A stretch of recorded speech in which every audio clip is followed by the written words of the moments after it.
Alright, Shalom. All praise to Yahweh Shemi Shah, the blind to the apostles GMS. This is I'm now all with me I have Shemai one. And we're gonna do a real quick lesson.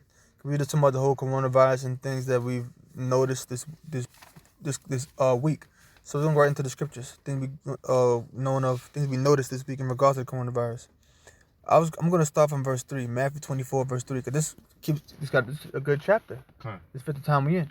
Matthew 24 and 3. And as he sat upon the Mount of Olives, the disciples came unto him privately, saying, Tell us, when shall these things be? And what shall be the sign of thy coming and of the end of the world? So the disciples is asking Yahweh, what's going to be the signs of your coming and the end of the world? Showing you that Yahweh's second coming and the end of the world are in tandem, meaning they work together. They're synonymous with one another. The coming of Yahweh is the end of the world. The end of the world is when Yahweh comes. But the end of the world, not the end of the planet Earth in its entirety, but the end of Esau's world, the white man's world. You got something to say? No, that was age, his rule, his age. Exactly, rule. His rule. That's his world. That's gonna end. You got something? Okay. You can get 2 Ezra 6:54. Okay. Let's go say the end of Esau's world. 2 Ezra 6:54. Mm-hmm. Okay. 2 Ezra 6th chapter. 54. 54. Yeah. All right. Okay. Behold, the Lord knoweth all the works. Is that the 6th chapter? No. I lost some pages. Oh no, that's let me see. No, I think that's. Now you missed the page, yeah. All right, okay. 2 Ezra 6 and 50. Now you're missing the page. Yeah, I'm missing. What page is this? What's this right here? Is this the other page that goes with it? No. No, that's not it. Yeah, all right, well, let me just get. Sorry, I'm gonna get. The brother got a scripture. 2 Ezra 6 and 9. I'm thinking of the different scripture. Okay. Bring it out. The 2 Ezra 6 and 9. For Esau is the end of the world, and Jacob is the beginning of it that followeth. So Esau is the end of the world, and Jacob is the beginning of it that followeth. So when it says the end of the world, it's talking about the end of Esau's world. And as a matter of fact, at that time of Yahweh, Esau was in power with the Romans. Yes. And Esau, with the so-called white man today, the nation of Edom, they're Esau. They're in power today as well. It was Go ahead. It was the two Roman Caesars, was Tiberius and Augustus. So now, now check this out. So now, when Yahweh said, when Yahweh comes back, whose kingdom is he coming to destroy? Esau's kingdom. When Yahweh said, "This is my kingdom, doing my servants fight," he wasn't talking about back then because it wasn't time yet. But in this time, when this kingdom is set up, then it's gonna occur. Right. When you read about the second coming of Yahweh in the 19th chapter of Revelation, which speaks about Yahweh coming on a white horse and the battle that he's going to fight, that you can read about in Revelation 17th chapter, that you can read about in the book of Revelation. Who's going to be warned with? Esau and his army, and all of their allies, and all of the various armies of the earth as well, because they're going to fight against Yahweh when he comes back. All those nations that's going to take part in the coming World War III. So Esau is the beginning of this world, and Esau is the ending of this world, and Jacob is the beginning of it that followeth. In fact, start from verse 7. All right, this is 2 Ezra 6 and 7. Then answered I and said, what shall be the parting asunder of the times? What's going to be the parting asunder of the time? What's going to be the separation of the times? Go ahead. Or when shall be the end of the first? In other words, when shall be the end of the first? Go ahead. And the beginning of it that follows. And the beginning of it that follows. What is going to be the separation? When is going to show that the end of the first kingdom in the beginning of the next? Go ahead. And he said unto me, from Abraham unto Isaac. This is the angel speaking to Ezra. Go ahead. When Jacob and Esau were born, of him, Jacob's hand held first the heel of Esau. Jacob's hand held first the heel of Esau, which that was physical, but that represented symbolically of Jacob taking Esau out of his power. Go ahead. For Esau is the end of the world, and Jacob is the beginning of it that follows. For Esau is the end of the world, and Jacob is the beginning of it that follows. It says Esau was the firstborn child, and Jacob grabbed his heel. He came out in the beginning, the first. That's right. But who followed him, meaning who came out last? Jacob. Right. So Esau is ruling this present world, but Jacob is going to rule the next world. Okay? All right. That's basically the point right there. Okay. So let's go back.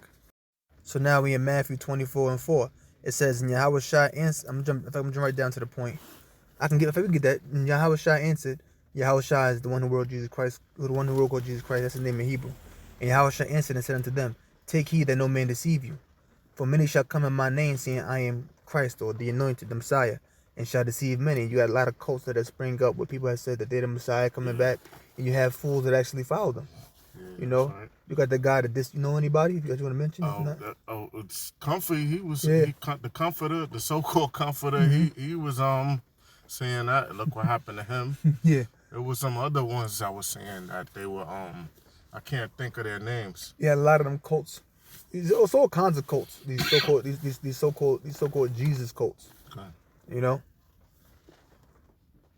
Okay, it says and Yahushua answered and said unto them, take heed that no man deceive you, for many shall come in my name, saying, I am Yahushua, I am the anointed, and shall deceive many. So many gonna come and say that they're the anointed. Many gonna come and say that they're the Messiah, and many are going to be deceived. And ye shall hear of wars and rumors of wars. So you're gonna hear wars and rumors of wars. Wars in Afghanistan, wars in Syria. You're gonna hear about rumors of wars in Iran. Rumors of wars with North Korea. North Korea. Yeah, North Korea. Rumors of wars in Russia.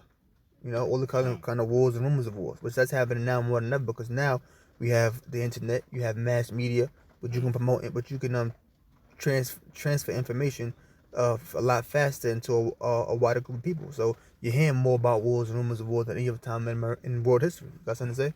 No, that's because we could get that information quick. That's so right. They try to combat it by calling us fear mongers or something like that. Yeah. Because they know that the truth is spreading out and they can't contain it. Exactly. For the time being. Yep. They ain't be able to continue at all. Okay. They got like a media blackout on us, but we still pushing the word. Okay. You know?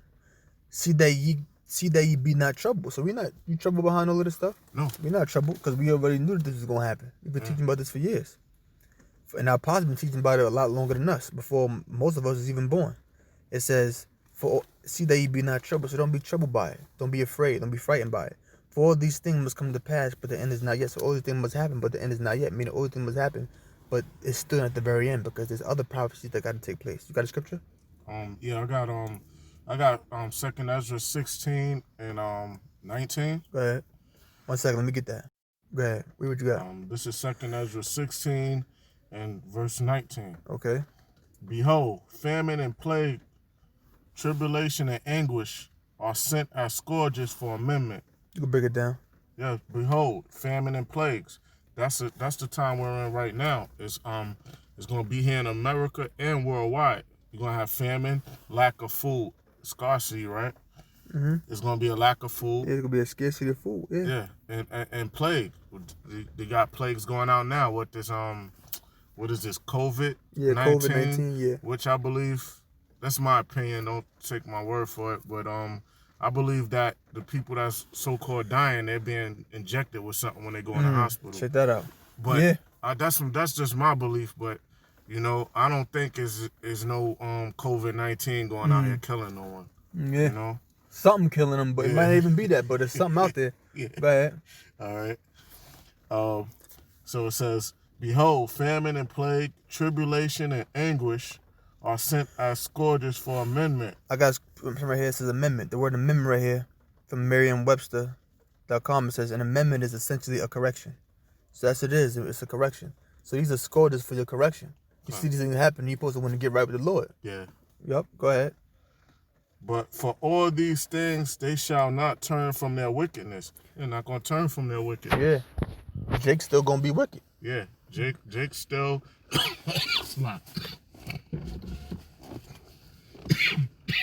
Jake is still going to do wicked. You still have people selling drugs. Yeah. You still have crackers out here getting high. Out of everything that's going on. Yeah. I hate to just say that, but you got people still getting high, people still selling weed and things like that going on behind the scenes. Yeah. Jake doing wicked, try to set subway cars on fire. And we say Jake, we're talking about you Israelites. Yeah. You so-called Negroes, Latinos, Native Americans, based upon your father's line. Your father to his father, so on and so forth. Go ahead.